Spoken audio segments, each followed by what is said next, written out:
үйге жерден төриге бауыры жалып налақар бабы мені ғана жібейді.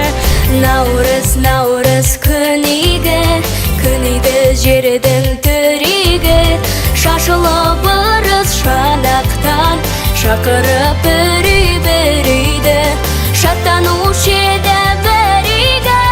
Наурыз айы туғанда той болушы еді бұл маңда, Сақталушы еді сыбағаң сапарға кеткен ұлдарға. наурыз айы туғанда.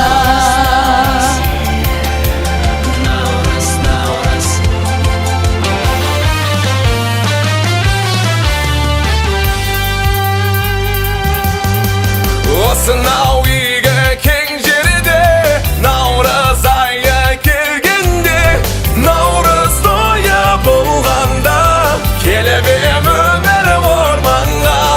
Осынау үйге кең жерде наурыз тойы келгенде көрмегендерде арманда, арманда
қазақ халқының салт дәстүрлері туралы тағы да не білмейді екенін тексеріп көрейік. Келесі бөлімді ендеше викторина немесе сұрақ жауап бөліміне берсек. Жеті қазынаны ата. Қолымызды көтеріп айтайық. Қолымызды көтеріп айта берсек болады. Жеті қазынаны атасақ. Қане?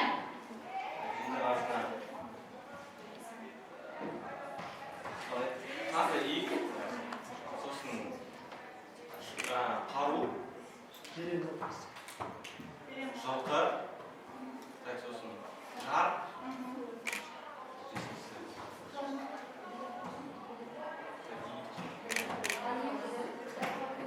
ер жігітті, сосын жирен тарды, берек мылтық, сосын жүйрек ат, қыран бүркіт,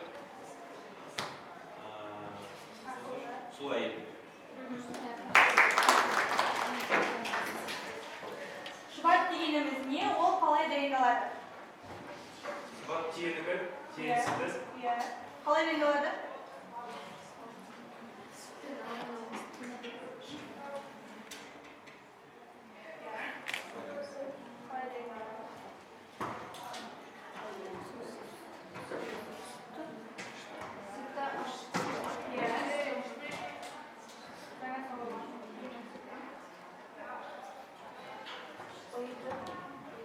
Дұрыс жауап бар ма? Егер жауап бермесе, Өзен ойлармен. Sütü açtı para dayılaydı. бабушкадан воспитались.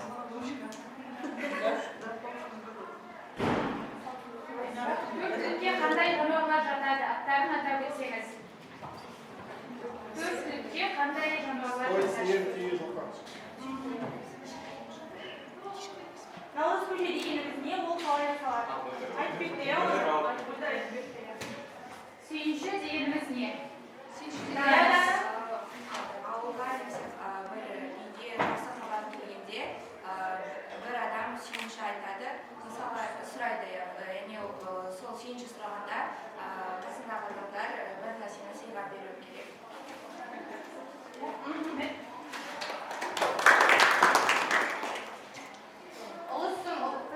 Қазақтың ұлттық тағамдарын атап кетсек. Қазақтың ұлттық тағамдары.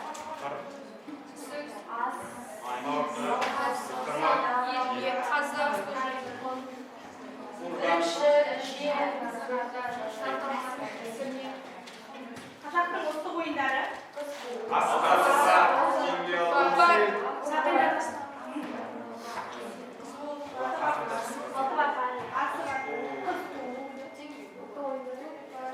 Наурыз мейрамының негізгі мәні қандай деп ойлайсыздар? Өздеріңіз ойларыңызды айтып өтсеңіз. Кезінде күнмен ту кезінде болған мейрам. Парсы тілінен аударғанда жаңа күн деген мағынаны береді. Қазақ халқының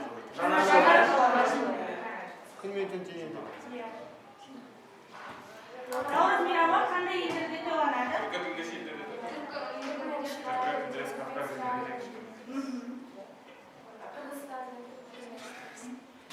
Сонымен қатар көрімдік дегеніміз не? Қалай ойлайсыз? Дана? Дегеніміз, яғни бір адам жетістікке жеткенде, оның жетістігі үшін ол өзінің көрімдігін сұрай алады, ол қасындағы дос-жарандарына немесе туысқандарына. Жаңа туған нәрестеге көрініп береді, иә? Nauruz sütü mağazı. Наурыз сөзінің мағынасы қандай?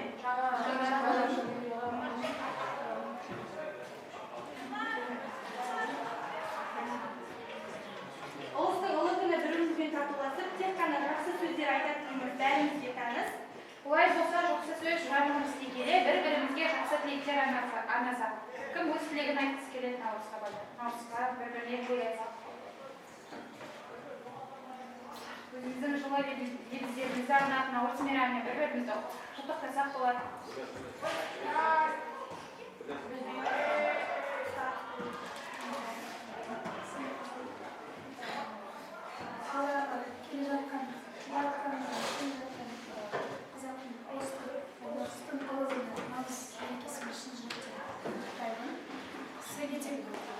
денсаулық, ең бастысы отбасыларыңызға бақыт тілеймін. Әрқашанда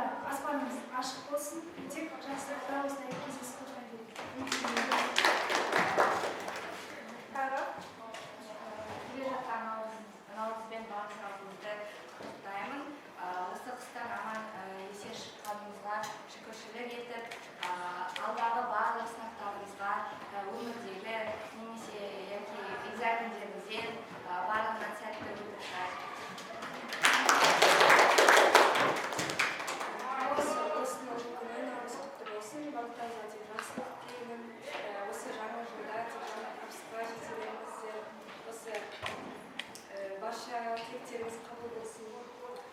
Барасың, жақсы жағың болсын.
Qadrli bolalarimiz, Günar saat sizler sizlerle çağırmalarınızda qatarlasın birinci kursdan beri 4-cü kursqa sizler жеткізіп келе жатырмыз. Arada azdаған үзілістер болды ya pandemiya. Сол кезде біздер сағындық, жазуларымыз арқылы сіздердің ойларыңызды барлығымыз ғанып отырдық. Бүгінгі наурызымыз құтты болсын. Бұл наурыз біздің батыс өңірде 14-ден басталады екен. Ғалымдар қазір неге батыс өлкесінде ғана басталған, басқа біздің Қазақстанның басқа жерлерінде неге тарамаған. Мысалы біздің тұрақ сөз тіркесін айтсақ, мысалы біздің батысымызда тұрақ сөз тіркесін шығыс түсінеді, солтүстік түсінеді, оңтүстік түсінеді дейтін болсақ, бұны түсіндіретін еді көшпелі қазақ әрбір ауылдың жаңағы жер мекені 1000 шақырым болады екен. 1000 шақырым. Қазір Қазақстанда әрбір отбасына бір 10 жаңағы 10 соттық жер тиесілі әлек алып отырмыз ғой, ал сол заманда әрбір рудың 1000 шақырымдық мекен-жайы болған екен. Сол себептен жаңағы сөзімізде, әдет-ғұрпымызда істеген екен, барлық жерде бірдей болды. Ал неге мына мереке 14-ден басталады деген осындай бір үлкен дау-дамай, талас, соны ғылыми негіздеме сұрап жатыр. Кеше бір керемет аудармашы бар, Назгүл Қожабектен айтады. Ауыз әдебиеттен тауып беріңіздерші, көрісу құтты болсын, бір жасыңызбен деген сөзді ауыз әдебиетінде осындай сөз бар ма? Тауып беріңіздерші деп айтып жатыр. Бұл да неге кейбір адамдардың қарсылығы, неге батыстан басталады деген сияқты. Сөйтсек, Башқұртстан көбейіптің наурызнама деген еңбегі бар, сонда қарайтын болсақ, айтады. 29 жасымда Бұхар шәріптегі Ғабдолла ханның наурызнамасында 8 күн болдым дейді. 8 күн деп қарап тұрсақ, қазір уақытта 14-ден бастап 21-не дейін 22 неше күн болды екен? 8 күн болады екен. Сонда, міне сол біздің наурызымыз 14-ден біздің осы батыс өлкесіндегі 14-ден басталады екен. Сонда Башқұртстан үлкен бәйге болды дейді. Сонда 3 адамды жыққанға шапан берді дейді. Сөйтеді де, сонан кейін наурызнаманың қалай тойланғандығы туралы айтып береді. Сөйтсе, сол заманда балалар біздің қазақтың бай бағландарына билеріміз, қарапайым адамдар наурыз қылдырамыз деп барады екен. Міне осындай болды. Мысалы біз сіздерге куратор Гүлнар Сағатқызы сіздің топқа наурыз қылдырып келіп отырмыз, былай қарағанда. Сол наурыз қылдыруға наурызнама қылдырамыз дейді екен. Біз той өткіземіз, той жасаймыз дейміз, тілдік осылай қолданған. Сонда жаңағы Едіге би Сәтті Мырза дегеннің үйіне 100 қаралы жігітімен наурызнама қылдыруға келеді. Сөйтсе Сәтті Мырза сол күні үйде жоқ екен. Сөйтсе қан сонарда аңға шықпайды дейді. Қан сонарда дегеніміз не екен? Біз қан сонарда түсінеміз, тек қана күз айында болады. Алғашқы күз аяқталғаннан кейін қыстың басында деп ойлаймыз. Кейбір уақытта не екен балалар? Наурыз айында қар жауады, наурызша деп атаймыз. Сонда қарасаңыз, қансонар деген сөзді біз екінші рет пайдалануға болады екен. Яғни сол уақытта наурыз айында қар жауады екен, сол уақытта екен тағы да аңға шығады екен, алғашқы аңға шығады. Сөйтіп аңға шығып кетеді. Сөйтсе, баяу бәйбішесі 6 күн бойы 100 қаралы жігітімен Едіге биді күтеді екен. 6 күн бойы ас үстіне түсіп, 100 қаралы адамға қанша ет, қанша тамақ, қанша жаңағыдай көже керек. Ойын сауықпен үлкен той жасайды екен. Сонан кейін 7-ші күн дегенде қан сондардан Сәтті Мырза оралады. Сосын аттанып қалып жатыр екен 6 күн болғаннан кейін. Сөйтеді, жоқ, Мен наурызнаманы жалғастырамын ары қарата. Бұл берген наурызнама менің баяу деген бәйбішемдікі. Енді менің наурызнамамды көрсетеміз деді. Сөйтіп те жаңағы едіге биге 9 мал жетектеді, 9 мал әрқайсыға, түйеден жылқысынан бар 9 мал, әр малдан 9 мал. Қалған қасындағы 100 қаралы жігітке біреуіне түйе мінгізіп, біреуіне ат мінгізіп, қалған кейбіреулеріне ат шапан кигізген екен. Сөйтіп сонан кейін едіге би жаңағы мырзаға айтады, бата бер халқыма, ұрпағыма дейді. Сөйтіп бата береді. Сол батасы қабыл болып дейді. 7 атасына дейін жаңағы едіге бидің 7 ұрпағы бар ғой, соған дейін барлығына бай дәулетті болып өмір сүрген. Сөйтіп екен, дуалы ауызды бата қабыл болған екен. Міне бүгін біздің Темірлан деген баламыз бата беріп жатыр сондай. Яғни біздің қазақ 40-тың бірі қыдыр деп қыдыры келіп жатыр. Міне біздің қазағымыз, яғни екен осы табиғатпен арадағы тылсым күшті байланыстыра біліп баталған екен, қай уақытта дастарханы жиылмаған екен, 40-тың бірі қыдыр дейді. Біреуінің болмаса біреудің екен тілек батасы қабыл болады екен, олай болса айтып отқан. Міне осылай болса өткізген дүние күні бүгінге дейін бізге жетті ме балалар? Жылдағы болса да біз міне жетіп жатыр. Олай болса бай бағландардың құлағдар деп осы бір дүниені күндердің күні мына жігіттер алпауыт ертең үлкен бір бай болатын болса, осындай жаңағы Сәті мырза сияқты істеу керек екен, наурызды қылдыру керек екен, жан жағына көмектесу керек екен. Жалпы ана мұсылман тұтқасы деген еңбекті талдадық қой Темірлан. Сонда жылма-жыл істейді екен. Бәрден үйірдің түйеден беріп отырады екен, зекет беріп отыр екен. Осынша жыл болса зекет. Яғни осы бір наурыз айында әркім жан кеудесінде жаны бар адам осы бір тіршілікте жүрген үшін, осы бір өмір сүріп жатқан үшін, амандығы үшін не береді екен? Зекет. Ол зекет деген сөз осындай аста төк дастархан екен бала. Кең пейіл екен. Бір-біріне деген сыйластық, сияпат екен. Міне соны сіздер бүгін көрсетіп жатырсыздар. Гүлнар Сағатқызы, сізге рахмет шақырған үшін, топты осылай ұйымдастырған үшін соңғы жыл, ал осының барлығы осы жерде балалар көріп кетсе, болашақта өмірлеріне түйін, нағыз қазір кетіп отырғанмен күндердің күнінде керек кезінде осылардың барлығы некен іске асатыраймыз деп балалар. Наурызымыз құтты болсын, мәшһүр айтады екен, көктен жаудырсын, жерден өндірсін деп бата берген екен. Яғни көгіміз, яғни ер адам сияқты көк деген. Ал жер ана дейміз ғой, сонда көктен неге жаудырсын, жерден өндірсін дейді. Осы мәшһүр Жүсіптің көреген мәшһүр Жүсіп 165 жылдық аталар, осы бір батасы барлығымызға қабыл болсын. Ал берекетті, бірлікті өмірлер болғай.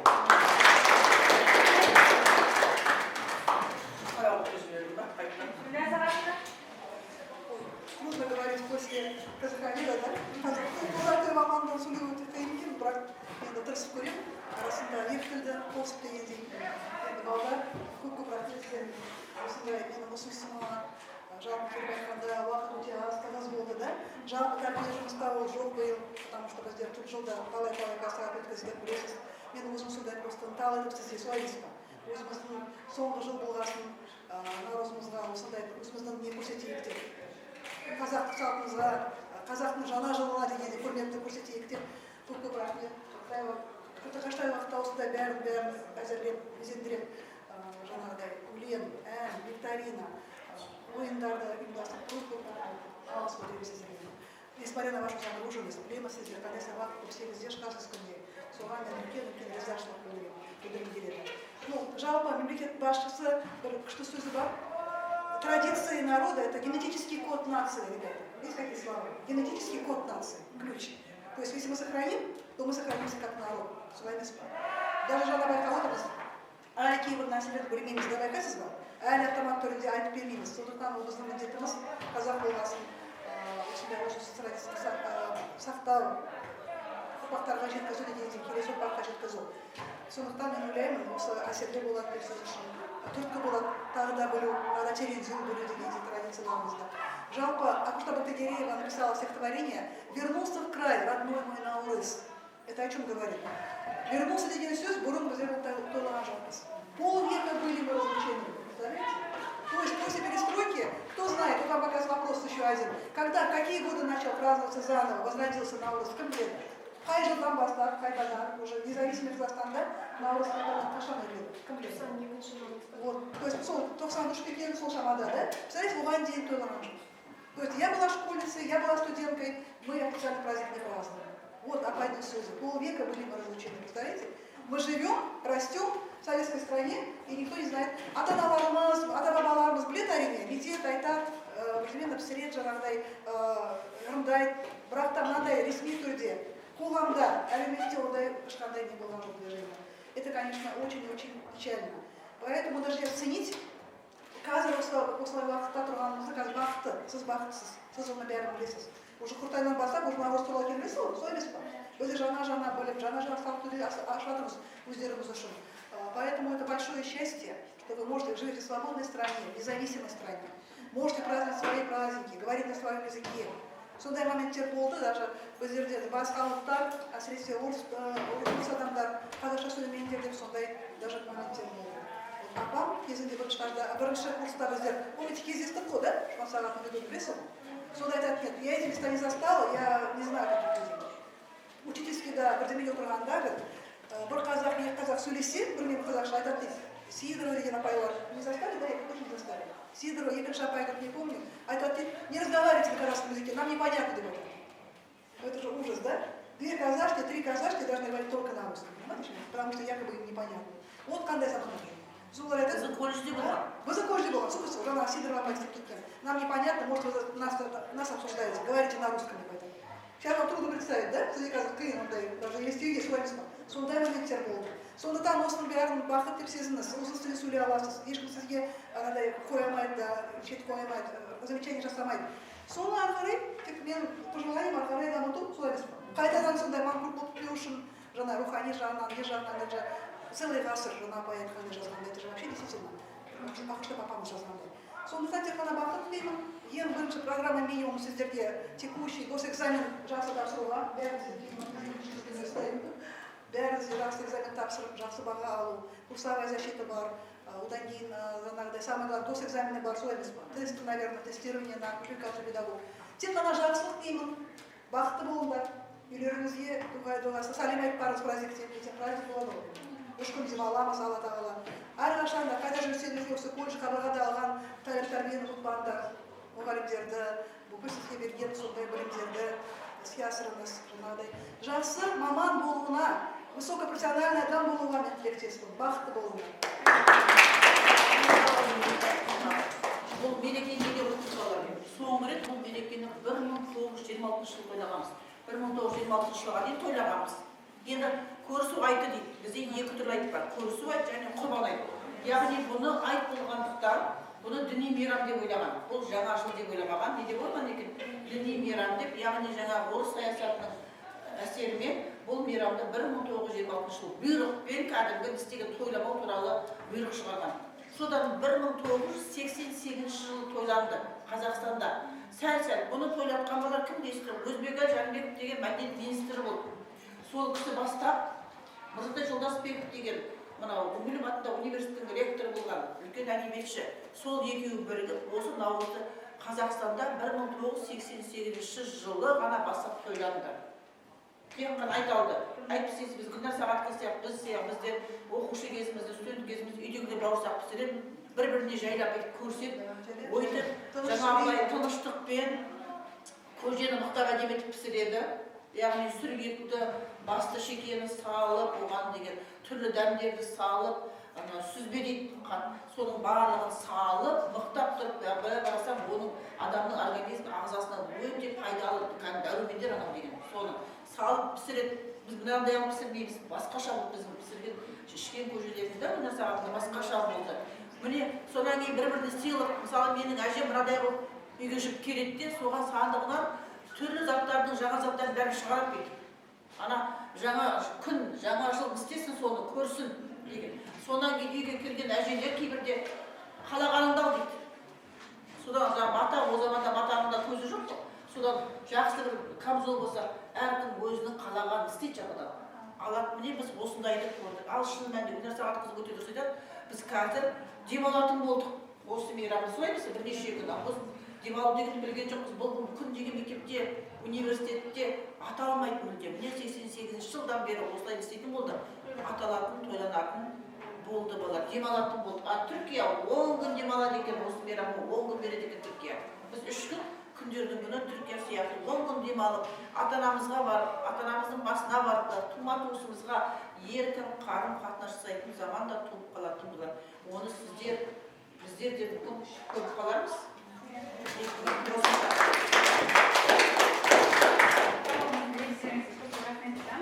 Жаңғыртқан дәстүрімізді рахмет елім тербетсін, шаттық әні қазақ жерін. Той бастаған қадамың құтты болсын, дәстүрлі тамыр алып өркен жайсын. Қош болыңыз наурызым атақты, халқым саған бар үмітін жалғапты. Жылда осылай келе берсін жарасып, ұлыстың ұлы күні құтты болсын. Наурыз береке бірлік әкелсін. Наурыздан наурызға аман есен жете берейік, сау болыңыздар. Қазақ халқының қалдық жерлер туралы тағы не білмейді екенбіз, тексеріп көрейік. Келесі бөлімді ендеше викторина немесе сұрақ-жауап бөліміне берсек. Жеті қазынаны айтар. Қолымызды көтеріп Қолымыз көтеріп айтар берсе болады. Жеті қазынаны атасақ? Қандай мен? Қане?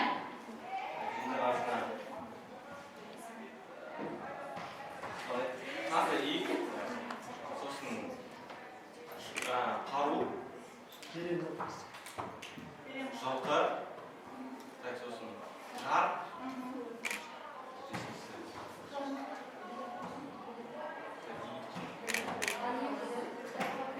ер жігітті, сосын жирен тарды, берек мылтық, сосын жүйрек ат, қыран бүркіт, су әйел.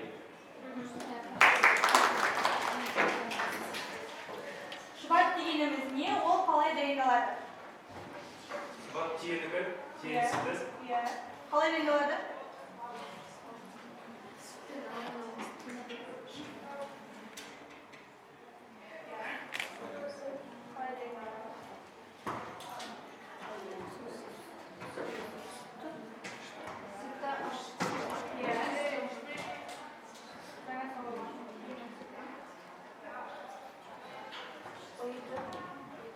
Дұрыс жауап бар ма? Егер жауап бермесе, Өзен ойланмай.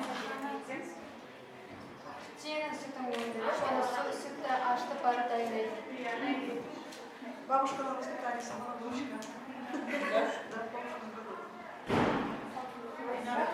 Төрт қандай жануарлар жатады? Аттарын атап өтсеңіз. Төрт қандай жануарлар жатады? Наурыз көже дегеніміз не? Ол қалай жасалады? Айтып кетті, иә?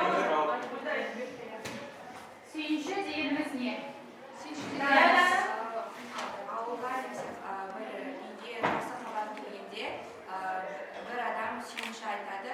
Мысалы сұрайды, яғни сол сүйінші сұрағанда қасындағы адамдар бір нәрсені сыйға беру керек.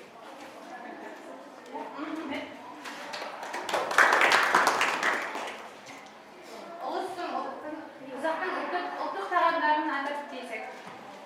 Қазақтың ұлттық тағамдары.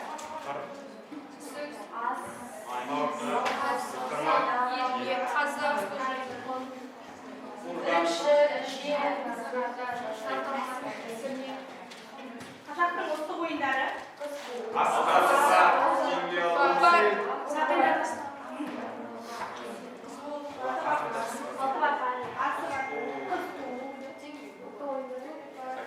Наурыз мейрамының негізгі мәні қандай деп ойлайсыздар? Өздеріңіз ойларыңызды айтып өтсеңіз. Кезінде, күн мен тұту кезінде болған мейрам. Парсы тілін аударғанда жаңа күн деген мағына береді. Қазақ халқының күн мен түн теңелді.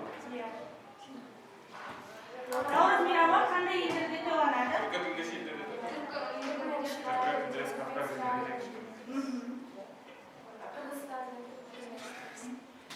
Сонымен қатар көрімдік дегеніміз не? Қалай ойлайсыз? Дана?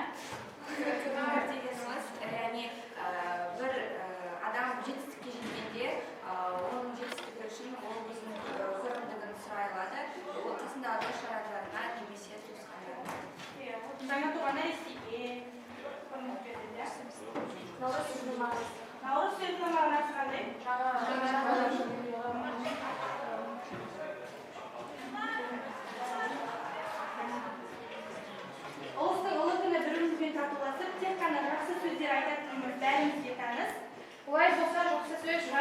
келе бір-бірімізге жақсы тілектер арнасақ. Кім өз тілегін айтқысы келеді наурызға бір-біріне тілек айтсақ. Өзіміздің жылы лебіздерімізді арнап наурыз мейрамымен бір-бірімізді құттықтасақ болады.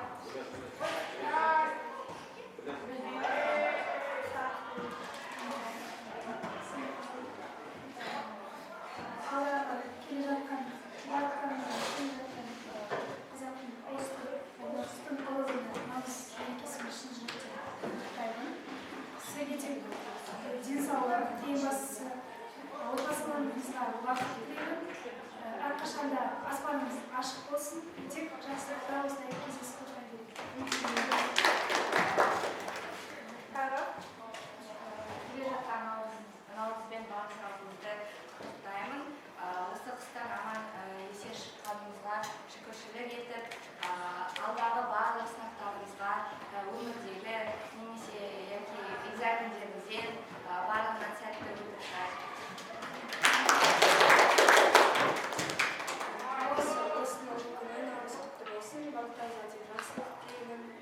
Осы жаңа жылда тек жаңа табысқа жетелеріңіздер, осы барша тілектеріңіз қабыл болсын. Барлық тек жақсы жағынан болсын.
Ғалымдар қазір неге батыс өлкесінде ғана басталған, басқа біздің Қазақстанның басқа жерлерінде неге тарамаған.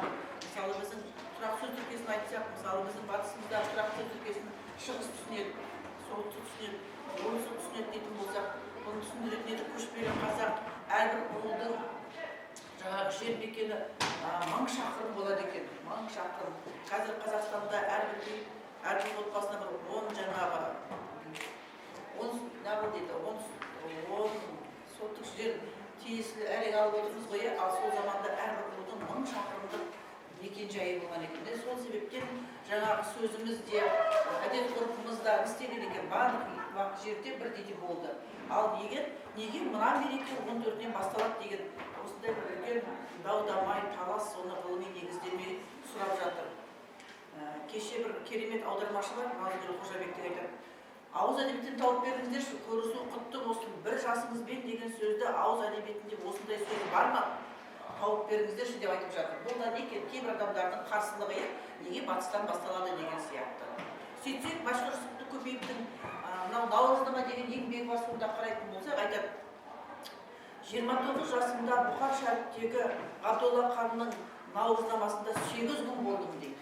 8 күн деп қарап отырсақ, қазір уақытта 14-нен бастап 21-не дейін 22 неше күн болды екен? 8 күн болады екен. Сонда, міне сол біздің наурызымыз 14-нен біздің осы батыс өлкесіндегі 14-нен басталады екен. Сонда Башқұртстан үлкен бәйге болды дейді. Сонда 3 адамды жыққанға шапан берді дейді. Сөйтеді де, сонан кейін Наурызнаманың қалай тойланғандығы туралы айтып береді. Сөйтсе, сол заманда балалар біздің қазақтың бай бағландарына билеріміз, қарапайым адамдар наурыз қылдырамыз деп барады екен. Міне осындай болды. Мысалы біз сіздерге куратор Гүлнар Сағатқызы екеуміз сіздің топқа наурыз қылдырып келіп отырмыз, былай қарағанда. Ал сол наурыз қылдыруға наурызнама қылдырамыз дейді екен. Біз той өткіземіз, той жасаймыз дейміз, тілді осылай қолданған. Сонда жаңағы Едіге би Сәтті мырза дегеннің үйіне 100 қаралы жігітімен наурызнама қылдыруға келеді. Сөйтсе Сәтті мырза сол күні үйде жоқ екен. Сөйтсе Қансонарда аңға шықпайды дейді. Қансонарда дегеніміз не екен? Біз Қансонарда түсінеміз, тек қана күз айында болады. Алғашқы күз аяқталғаннан кейін қыстың басында деп ойлаймыз. Кейбір уақытта не екен балалар? Наурыз айында да қар жауады, наурызша деп атаймыз. Сонда қарасаңыз, Қансонар деген сөзді біз екінші рет пайдалануға болады екен. Яғни сол уақытта наурыз айында да қар жауады екен, сол уақытта екен тағы да аңға шығады екен, алғашқы аңға шығады. Сөйтіп аңға шығып кетеді. Сөйтсе, баяу бәйбішесі 6 күн бойы 100 қаралы жігітімен Едіге биді күтеді екен. 6 күн бойы ас үстіне түсіп, 100 қаралы адамға қанша ет, қанша тамақ, қанша жаңағыдай көже керек. Ойын сауықпен үлкен той жасайды екен. Сонан кейін 7-ші күн дегенде Қансонардан Сәтті мырза оралады. Сосын аттанып қалып жатыр екен 6 күн болғаннан кейін. Сөйтеді, жоқ, мен наурызнаманы жалғастырамын әрмен қаратам. Ол берген наурызнама менің баяу деген бәйбішемдікі. Енді менің наурызнамамды көрсетеміз деді. Сөйтеді де жаңағы Едіге биге 9 мал жетектеді, 9 мал әрқайсысына. Түйеден жылқысынан бар 9 мал. Әр малдан 9 мал. Қалған қасындағы 100 қаралы жігітке біреуіне түйе мінгізіп, біреуіне ат мінгізіп, қалған кейбіреулеріне ат шапан кигізген екен. Сөйтіп, сонан кейін Едіге би жаңағы мырзаға айтады, бата бер халқыма, ұрпағыма дейді. Сөйтіп, бата береді. Сол батасы қабыл болып дейді. 7 атасына дейін жаңағы Едіге бидің 7 ұрпағы бар ғой, соған дейін барлығына бай дәулетті болып өмір сүреді дейді. Сөйтіп екен, дуалы ауызды бата қабыл болған екен. Міне бүгін біздің Темірлан деген баламыз бата беріп жатыр сондай. Яғни біздің қазақ 40-тың бірі қыдыр деп қыдыры келіп жатыр. Міне біздің қазағымыз, яғни екен осы табиғатпен арадағы тылсым күшті байланыстыра біліп бата алған екен. Қай уақытта дастарханы жиылмаған екен, 40-тың бірі қыдыр дейді. Біреуінің болмаса біреуінің екен тілек батасы қабыл болады екен, олай болса айтып отқан. Міне осылай болса өткізген дүние күні бүгінгі дейін бізге жетті ме балалар? Жұрнағы болса да біз міне жетіп жатыр. Олай болса, бай бағаландардың құлағдар деп осы бір дүниені күндердің күні мына жүйріктер, алпауыт ертең үлкен бір бай болатын болса, осындай жаңағы Сәтті мырза сияқты істеу керек екен, наурызды қылдыру керек екен, жан жағына көмектесу керек екен. Жалпы ана мұсылман тұтқасы деген еңбекті ұсталдадық қой Темірлан. Сонда жылма-жыл істейді екен. Бәрден үйірдің түйеден беріп отырады екен, зекет беріп отыр екен. Осынша жыл болса зекет, яғни осы бір наурыз айында әркім жаңағы кеудесінде жаны бар адам осы бір тіршілікте жүрген үшін, осы бір өмір сүріп жатқан үшін, амандық үшін не береді екен? Зекет. Ол зекет деген сөз осындай аста төк дастархан екен балалар. Кең, пейіл екен. Бір-біріне деген сыйластық, сияпат екен. Міне соны сіздер бүгін көрсетіп жатырсыздар. Гүлнар Сағатқызы, сізге рахмет шақырған үшін, топты осылай ұйымдастырған үшін соңғы жыл, осының барлығы осы жерде балалар көріп кетсе, болашақта өмірлеріне түйет, нағыз қазір кетіп отырғанмен күндердің күнде керек кезінде осылардың барлығы некен іске асат сұраймыз балалар. Наурызымыз құтты болсын, мәшһүр айтады екен, көктен жаудырсын, жерден өндірсін деп бата берген екен. Яғни көгіміз, яғни ер адам сияқты көк деген. Ал жер ана дейміз ғой, сонда көктен неге жаудырсын, жерден өндірсін дейді. Осы мәшһүр Жүсіптің көреген мәшһүр Жүсіп 165 жылдық аталар, осы бір батасы барлығымызға қабыл болсын. Ал берекетті, бірлікті өмірлері болғай.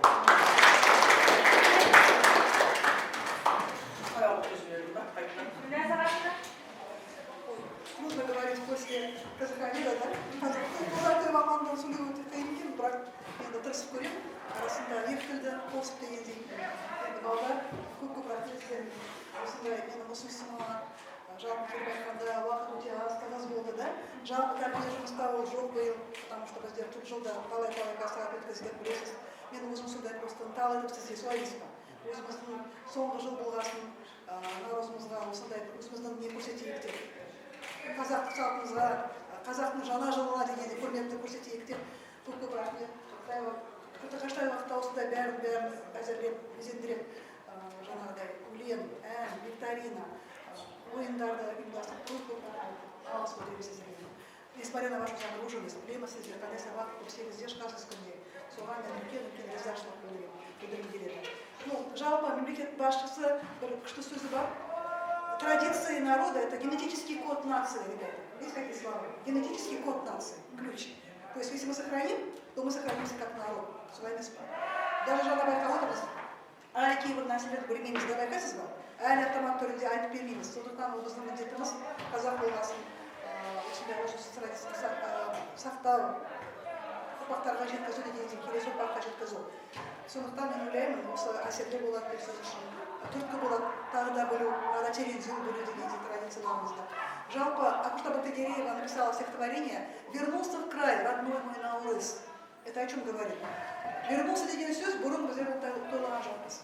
Полвека были мы разлучены, представляете? То есть после перестройки, кто знает, вот вам как раз вопрос еще один. Когда, какие годы начал праздноваться заново, возродился Наурыз, кім біледі? Қай жылдан бастап, қайтадан, уже независимый Казахстанда Наурыз қашан өтеді? Кім біледі? Вот, то есть сол 93 екен, сол шамада, да? Представляете, оған дейін тойлаған жоқ. То есть я была школьницей, я была студенткой, мы официальный праздник не праздновали. Вот опять сөзі. Полвека были мы разлучены, представляете? Мы живем, растем в советской стране, и никто не знает. Ата-аналарымыз, ата-бабаларымыз білет әрине, мектеп айтады, бірдемен пісірет жаңағыдай, ырымдайды, бірақ та мынандай ресми түрде, қоғамда, әлеуметте ондай ешқандай не болған жоқ движение. Это, конечно, очень и очень печально. Поэтому даже оценить, қазір осылай уақытта тұрғанымызды, қазір бақытты, сіз бақыттысыз, сіз оны бәрін білесіз. Уже Құртайдан бастап, уже Наурыз туралы келмейсіз ғой, солай емес па? Өзі жаңа біліп, жаңа салт түрде ашатырмыз өздеріңіз үшін. Поэтому это большое счастье, что вы можете жить в свободной стране, в независимой стране. Можете праздновать свои праздники, говорить на своем языке. Сондай моменттер болды, даже біздерде басқа ұлттар, әсіресе орыс адамдар, қазақша сөйлемейіндер деп сондай даже моменттер болды. Апам кезінде бірінші курста біздер, помните, кездестік қой, да? Шуан сағатын өтіп білесің? Сонда айтады, нет, я эти места не застала, я не знаю, каких людей. Учительский, да, бірдемеге тұрғанда, бір қазақ, екі қазақ сөйлесе, білмеймін қазақша айтады дейді. Сидорова деген апайлар, не застали, да, я тоже не застали. Сидорова, екінші апай, как не помню, айтады дейді, не разговаривайте на казахском языке, нам непонятно, деп айтады. Это же ужас, да? Две казашки, три казашки должны говорить только на русском, понимаете? Потому что якобы им непонятно. Вот қандай закон. Біздің колледжде болған. Біздің колледжде болған, сұқысы, жаңа Сидорова апай істеп кеткен. Нам непонятно, может, вы нас обсуждаете, говорите на русском, деп айтады. Сейчас вам трудно представить, да? Сізге қазір қиын ондай, даже естеуге солай емес па? Сондай моменттер болды. Сондықтан осының бәрін бақыт деп сезініңіз, осы тілде сөйлей аласыз. Ешкім сізге анадай қоймайды, шет қоймайды, замечание жасамайды. Соны ары қарай, тек мен пожелаем ары қарай дамыту, солай емес па? Қайтадан сондай манқұрт болып келу үшін, жаңа рухани жағынан, не жағынан, даже целый ғасыр жаңа апай айтқандай жазғанда, это же вообще действительно, Акушта папамыз жазғандай. Сондықтан тек қана бақыт тілеймін.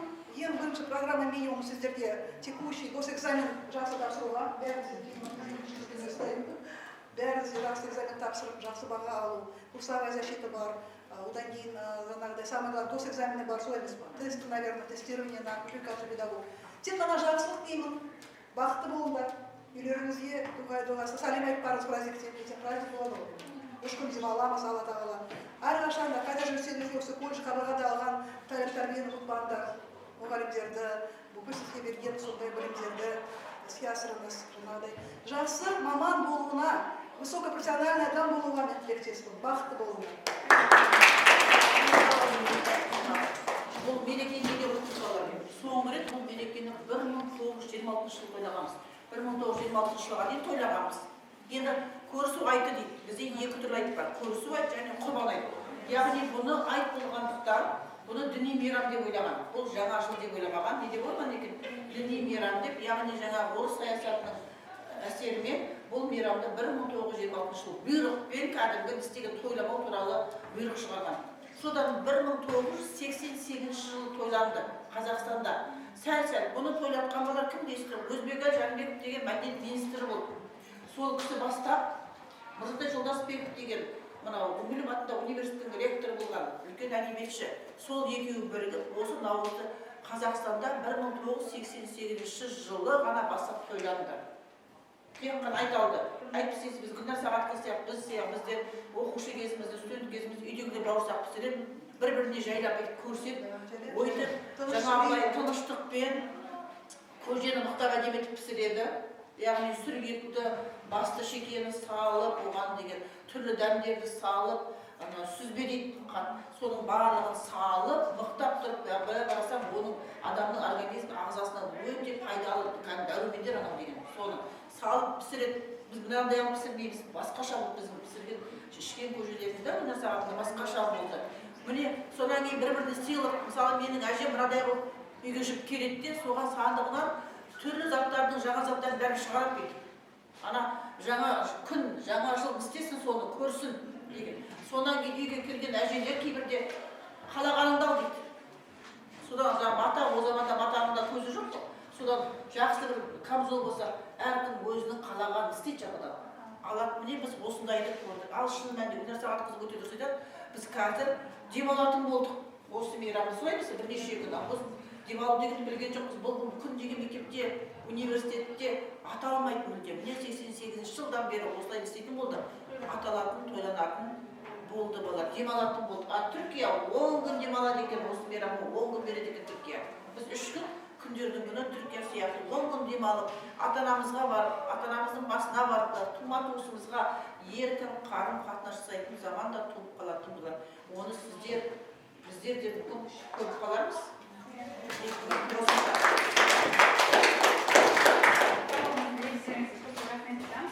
Жаңғыртқан дәстүрімізді рахмет елім тербетсін, шаттық әні қазақ жерін. Той бастаған қадамың құтты болсын, дәстүрлі тамыр алып өркен жайсын. Қош болыңыз, Наурызым атақты, халқым саған бар үмітін жалғапты. Жылда осылай келе берсін жарасып, ұлыстың ұлы